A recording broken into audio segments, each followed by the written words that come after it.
פתיחת בקבוקי יין. בקבוק יין בדרך כלל סגור עם פקק שם, ואנחנו צריכים איזשהו מכשיר איך לחלץ אותו. אנשים הרבה מאוד שנים חושבים על דברים האלה, והם מפתחים בכל מיני כיוונים את המכשירים. המכשיר הכי נפוץ זה פותחן שנקרא סומליה. סומליה הוא נקרא על שם מלצר היין, שזה אנשים שפותחים הרבה מאוד בקבוקים, והם צריכים מכשיר שהוא קל, נוח, נכנס לכיס, שימושי מאוד. יש פה כל מה שצריך לפתיחת הבקבוק. יש פה סכין לפתיחת הפלסטיק הזה שסוגר, צוואר בקבוק, קפסולה. יש פה חולץ פקקים עצמו, חשוב מאוד מאיזה חומר הוא עשוי, באיזה צורה, זוויות, זה מאוד משפיע על איכות הפתיחה. ויש פה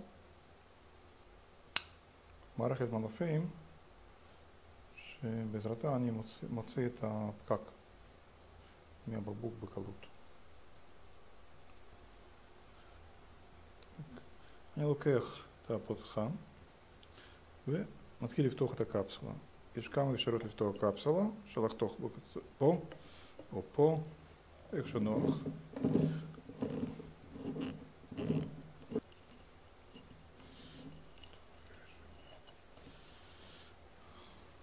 כיוון שאנחנו עכשיו לומדים, אני הייתי מעדיף להוריד קפסולה בכלל, שאנחנו נראה את הפקק, איך הפקק יוצא.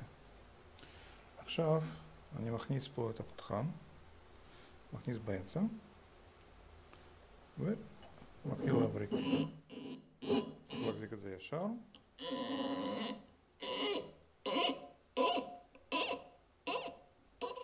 אני מכניס עד שישאר לי פה סיבוב וחצי אחד, שלא לנקף את הפקק עד הסוף, שחלקים שלי מהפקק לא יפלו את היין.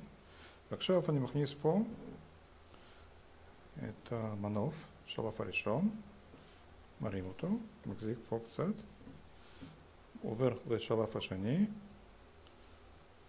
שם פה על הבקבוק ומוציא אותו. עכשיו יש לי פה שתי אפשרויות. אפשרות אחת להוציא כמו שזה, או לעשות זה כמו טקס של סומליה. אני מוציא את הפותחן, איך שנוח,